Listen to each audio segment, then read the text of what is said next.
Okay, so next chapter is correlation. Correlation मतलब जब एक वेरिएबल दूसरे से क्या करता है, रिलेट करता है, उसको क्या बोलते हैं, कोरिलेशन। जैसे अगर मैं कह रही हूँ if price of a commodity is increases, increase हो रहा है तो उसकी डिमांड क्या हो रही है, कम हो रही है। ठीक है, तो ये क्या है हमारा कोरिलेशन की, एक का प्राइस बढ़ा तो उसकी डिमांड क्या हो गई, कम हो गई। तो यानी कि यहाँ पे प्राइस और डिमांड क्या है, एक दूसरे से कोरिलेटेड, ठीक है ना, कोरिलेटेड मतलब एक दूसरे से रिलेशन में है। ठीक है, अच्छा जो हमारा कोरिलेशन होता है ये दो तरीके का होता है, कौन कौन से होते हैं, दो क्या होते हैं बताएं। एक होता है हमारा पॉजिटिव, नेगेटिव।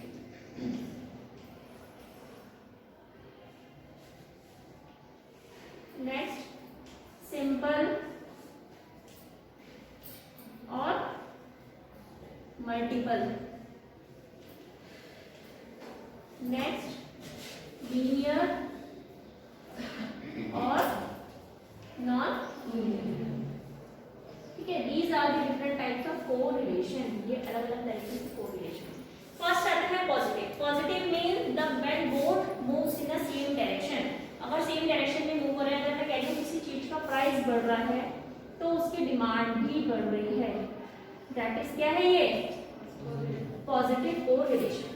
अगर प्राइस कम हो रहे हैं तो उसकी डिमांड भी क्या हो रही है, कम हो रही है, that is positive correlation when they both move in the same direction. But in negative case price is increasing so demand is decreasing, if price is decreasing then demand will increasing. ठीक है, तो ये होता है negative, जब दोनों opposite direction में move करते हैं, दैट इज नेगेटिव कोरिलेशन। समझ में आया पॉजिटिव और नेगेटिव। इसके बाद आता है सिंपल। देखो सिंपल कोरिलेशन कौन सा होता है, पहली बात तो नाम से ही पता लग रहा है कि सिंपल कोरिलेशन मतलब जो सिंपल होता है। जैसे कि अगर मैं बात कर रही हूँ टू वेरिएबल, जैसे प्राइस और डिमांड है और बिटवीन मनी एंड सप्लाई। ठीक है, सिंपल मतलब यही है भाई, जैसे नॉर्मल अगर बात करते हैं, अगर मैं कह रही हूँ किसी चीज का प्राइस बढ़ रहा है तो उसकी डिमांड क्या रहती है, मार्केट में कम हो जाती है ना, लोग दूसरे सब्स्टिट्यूट यूज करने लगते हैं। जैसे अगर सपोज मैं आपको टी की बात कर दूँ तो टी आपके पास ताजा भी आ रही है, और कौन सी आ रही है, टाटा टी है, मार्वल है, रेड टी है, बहुत तरह की टी है ना। तो लोग देखते हैं अगर टाटा टी के प्राइस बढ़ रहे हैं तो वो अपनी डिमांड किस पे शिफ्ट कर लेते हैं, ताजा पे।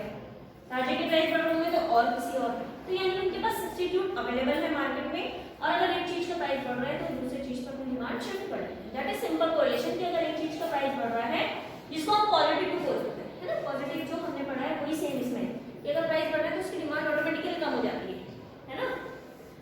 नेक्स्ट आता है मल्टीपल। मल्टीपल मतलब अगर एक चीज का प्राइस बढ़ रहा है या कोई भी प्राइस की बात कर रहे हैं या कुछ भी, तो उससे क्या हो रहा है, पूरा अगर बहुत लोगों को नुकसान हो रहा है। जैसे कि सपोज मैं कह रही हूँ ये मेरा लैंड है, यहाँ पे मैंने यहाँ पे प्रोडक्शन करना है, ठीक है, यहाँ पे मैंने प्रोडक्शन कर रखी है, तो इससे क्या हुआ, जिस चीज की मैंने प्रोडक्शन कर रखी है, खेत बारिश ज्यादा आई, तो बारिश से क्या हुआ, सारी मेरी फसल खराब हो गई। बहुत ज्यादा बारिश, हैवी रेनफॉल कहते हैं, ठीक है ना, तो उससे क्या हुआ, बर्फ वगैरह पड़ी, तो उससे क्या हुआ, मेरी सारी जो क्रॉप थी मेरी सारी क्या हो गई, खराब हो गई। तो उससे क्या हुआ, देखो एक क्रॉप तो नहीं ना खराब, सिर्फ इस एरिया की खराब हुई होगी भाई, पूरे उसमें पड़ी, तो एक साथ जब सबको नुकसान पहुंचता है उसको क्या बोलते हैं, मल्टीपल कोरिलेशन। यानी कि रेनफॉल का डायरेक्ट किससे रिलेशन था, सारी क्रॉप्स के साथ, है ना, दैट इज मल्टीपल कोरिलेशन। इसके बाद आता है लीनियर एंड नॉन लीनियर। देखो लीनियर मतलब जब जो हमारा किसी चीज का डिमांड, जैसे वेरिएबल की बात करती हूँ, जब वो सेम मैनर में मूव करते हैं। जैसे अगर मैं सपोज कह रही हूँ कि प्राइस है, ठीक है, एक एक्स कमोडिटी है, उसके प्राइस पहले 2 थे, फिर 4 हुए, फिर 6 हुए, फिर 8 हुए, फिर 10 हुए, दैट इज +2 हुआ, +2 हुआ, +2, +2, +2, आगे ये मूव हो रहा है। ठीक है, तो इसका मतलब जब ये देखो लीनियर, गैप सेम है ना, जब गैप सेम रहता है तो उसको क्या बोलते हैं, लीनियर, यानी कि लाइन से रिलेट कर रहे हैं एक दूसरे से, ठीक है ना। इसके बाद आता है नेक्स्ट नॉन लीनियर, मतलब जब इनका गैप सेम नहीं होता। अगर एक प्राइस है, उसकी कमोडिटी एक्स की बात कर रही हूँ, सपोज के पहले 4 था, उसके बाद 7 हुआ, फिर 10 हुआ, फिर उसके बाद में कहती 15 हुआ, फिर 19 हुआ, तो इससे क्या हुआ, देखो लाइन में मूव कर रहा है, यहाँ पे कितना हुआ, +3, यहाँ पे +3 है, लेकिन यहाँ पे +5 है, यहाँ पे +4 है, तो क्या ये मूव हो रहा है लाइन में, तो दैट इज नॉन लीनियर। समझ में आया डिफरेंट टाइप्स ऑफ कोरिलेशन। तो यही आपके टाइप्स ऑफ कोरिलेशन कौन से हैं, 6 टाइप्स के होते हैं, पॉजिटिव, नेगेटिव, सिंपल मल्टीपल और लीनियर और non linear. Is it clear? Now move to the next. देखो इसमें जो मेथड्स होते हैं कोरिलेशन फाइंड करने के, कोरिलेशन फाइंड करने के आपका एक मेथड आता है कार्ल पियर्सन, ठीक है, दैट इज वेरी इंपॉर्टेंट। इसके बाद स्कैटर डायग्राम में पूछ सकते हैं आपको, देखो इसको अलग अलग मेथड से, एक होता है स्कैटर डायग्राम। स्कैटर डायग्राम मतलब जब हमें प्राइस दे रखा है और क्वांटिटी दे रखी है तो हम इसको डॉट डॉट करके जब वो करते हैं तो ग्राफ बनाते हैं, तो ये स्कैटर होता है हमारा, जिसमें डॉट्स ऐसे आता है, ठीक है, तो वो स्कैटर डायग्राम आता है। लेकिन जो आपका मेन है वो आता है कार्ल पियर्सन। देखो जो कोरिलेशन है, सेकंड वाला जो इसका मेथड है दैट इज कार्ल पियर्सन। तो हम इसको स्टार्ट करते हैं, ठीक है।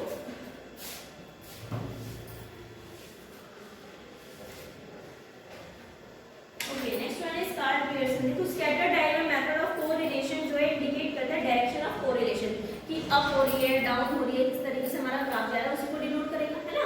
इसके बाद जो कार्ल पियर्सन है उसने क्वांटिटेटिव मेथड दिया। उसने बोला मैं डायग्राम को, कार्ल पियर्सन ने बोला कि मेरे को ये वाला मेथड समझ में नहीं आया जो हमने स्कैटर वाला बनाया ना। कार्ल पियर्सन ने बोला मुझे समझ ही नहीं आया मेथड, तो उसने इसको कैंसिल कर दिया। इसकी जगह पे कौन सा मेथड यूज करा? क्वांटिटेटिव। कौन सा यूज करा? क्वांटिटेटिव, यानी कि न्यूमेरिकल वैल्यू लेके इसने सॉल्व करा इसको, कोरिलेशन, ठीक है। तो इसलिए उसका नाम क्या पड़ गया? Karl Pearson correlation, method of correlation, ठीक है। तो अकॉर्डिंग टू कार्ल पियर्सन इसका फॉर्मूला होता है, कार्ल पियर्सन ने कौन सा फॉर्मूला दिया कोरिलेशन को फाइंड करने का? कार्ल पियर्सन, ठीक है, कार्ल पियर्सन्स मेथड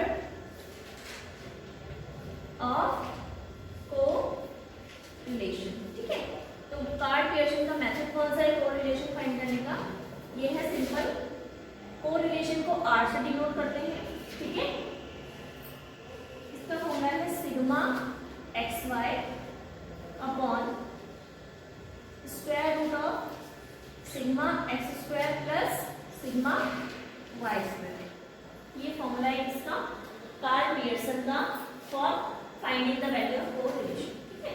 अब इसमें x आपको पता है कैसे निकलता है? x का मतलब क्या होता है? x माइनस x बार। यहाँ पे x क्या है आपका? x माइनस x बार, और y क्या है? y माइनस y बार। मतलब आपके पास दो क्वांटिटी दी रहेगी, दो वेरिएबल, एक x होगा एक y होगा। जैसे सपोज ये टी है, ये कॉफी है, ठीक है। तो t की वैल्यू x में से आपको x बार माइनस करना है कि मीन निकाल के, और y में जो उसका मीन निकलेगा उसको y के वेरिएबल से माइनस करना, ठीक है। जैसे क्वेश्चन देखो, पहले इसके बारे में थोड़ी थ्योरी लिखो, उसके बाद हम लोग स्टार्ट करते हैं क्वेश्चन, ठीक है।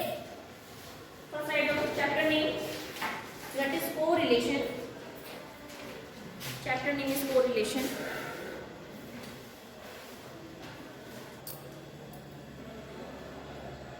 ठीक है, x और y आपको क्वेश्चन में गिवन है। जैसे x है 2 3 4 5 6 7 8 और y की वैल्यूज आपको गिवन है 4 7 8 9 10 14 and 18। These both values are given in the question। Question में गिवन है ना। अब इसके आगे देखो हमें क्या करना है। हमें फॉर्मूला पता है, हमने फॉर्मूले के अकॉर्डिंग कॉलम बना दिए, ठीक है। नाउ x निकालना है, x माइनस ये तो x हो गया, लेकिन x बार आपको नहीं पता, तो x बार यानी कि मीन निकालना है आपको, है ना। तो x बार निकालने के लिए क्या करना है? x bar is equal to sigma x upon n, और y बार निकालने पे सिग्मा y अपॉन n। कर सकते हो इतना? टोटल करो सिग्मा x और सिग्मा y, देखो कितना आ रहा है। Sigma x this is sigma y, देखो कितना कितना आ रहा है, फटाफट करो, वैल्यू पुट करो, x बार और y बार निकाल के दिखाओ मुझे कितना आ रहा है।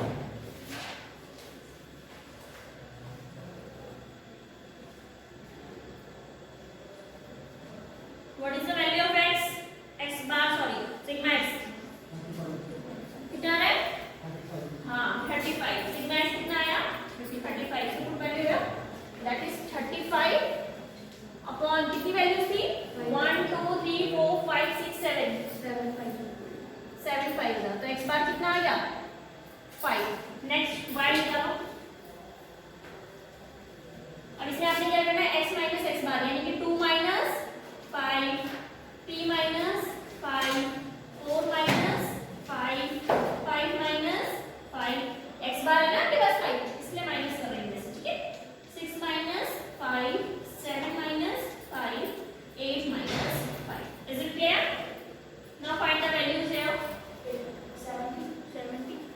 y कितना आ रहा है 70, यस, तो ये कितना हो जाएगा 70 अपॉन 10, 10 है, नो 7, दैट इज 10, ठीक है। अब इसकी वैल्यू निकालनी आती है, कितना हो जाएगा ये माइनस का 3, माइनस का 2, माइनस का 1, 0, 1, 2, 3। Now you have to find the square of this values, इनका स्क्वायर करना है इसमें, 3 का स्क्वायर 9, 4, 1, 0, 1, 4, 9। अब क्वेश्चन में आपको ये भी चाहिए ना, फॉर्मूले में सिग्मा एक्स स्क्वायर, यानी कि आपको इसका स्क्वायर निकालना है। जो फॉर्मूला है, फॉर्मूले के अकॉर्डिंग देखो हमें किस किस का क्या करना होता है। सिग्मा एक्स स्क्वायर कितना आएगा देखो, 9 + 1 10 + 4 14, और यहाँ पे भी 14 हो रहा है, 14 और 14 कितना होता है 28, तो सिग्मा एक्स स्क्वायर कितना आ गया 28। और पाई वैल्यू निकालो फटाफट से, आता है ना करना सबको, जल्दी करो।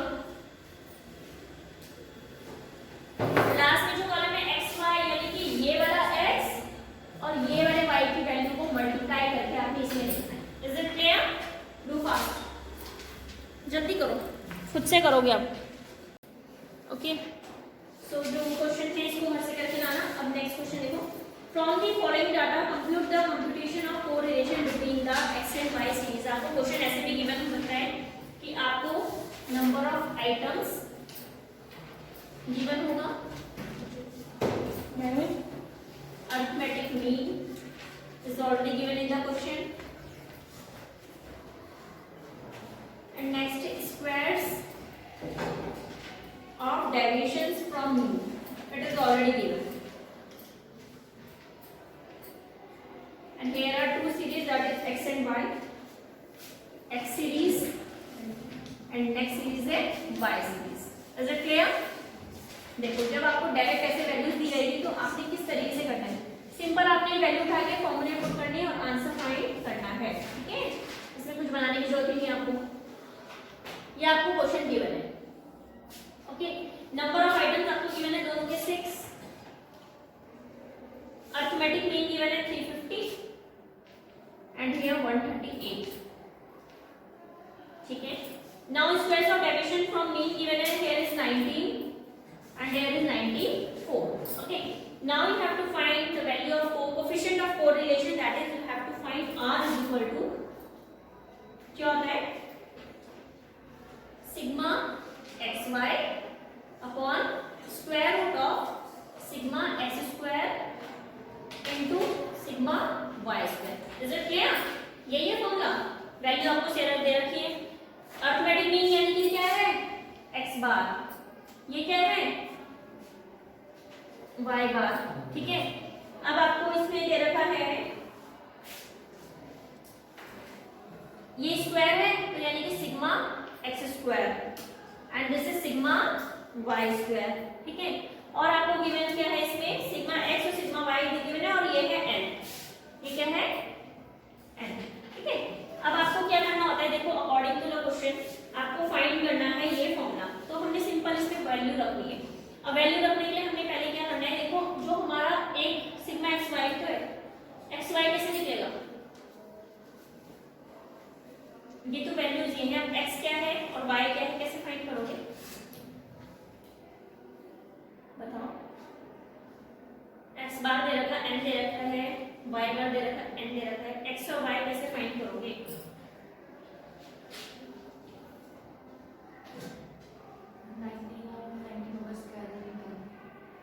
19 और 94 का स्क्वायर रूट करोगे तो हमारा सिग्मा एक्स वाई आ जाएगा, क्यों, क्योंकि स्क्वायर से स्क्वायर रूट कैंसिल हो जाता है, ठीक है। तो दैट इज कितना होगा ये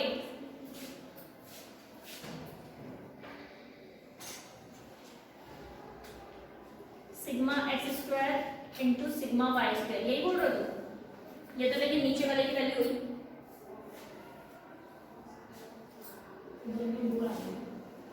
तुमसे डिस्कस ही करूंगा।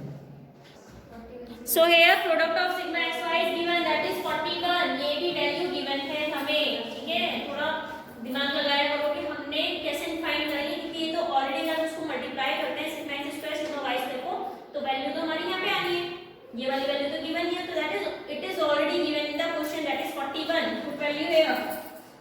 41 अपॉन कितना होगा square root of sigma X square कितना है 19 into 94 so 41 upon square root कितना आएगा अंदर मल्टीप्लाई करो 94 into 19 1786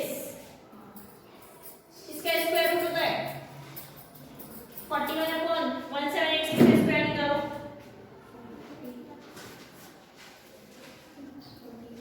1786 का स्क्वायर फाइंड करना आता है यस मैम। हाँ तो जल्दी करो बहुत अच्छी बात है आता है तो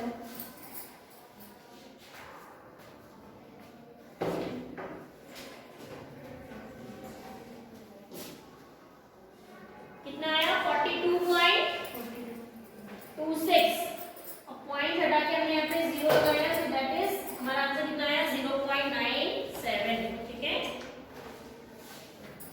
0.97 is my answer fine yes ma'am. Okay so question आपको इस तरीके भी दिया जा सकता है या जैसे मैंने इससे पहले वाला क्वेश्चन कराया था उस तरीके से भी एक्स और वाई सीरीज देंगे ठीक है ना और इसमें डायरेक्ट वैल्यू दे देंगे आप जैसे पुट करने थे इसमें वैल्यू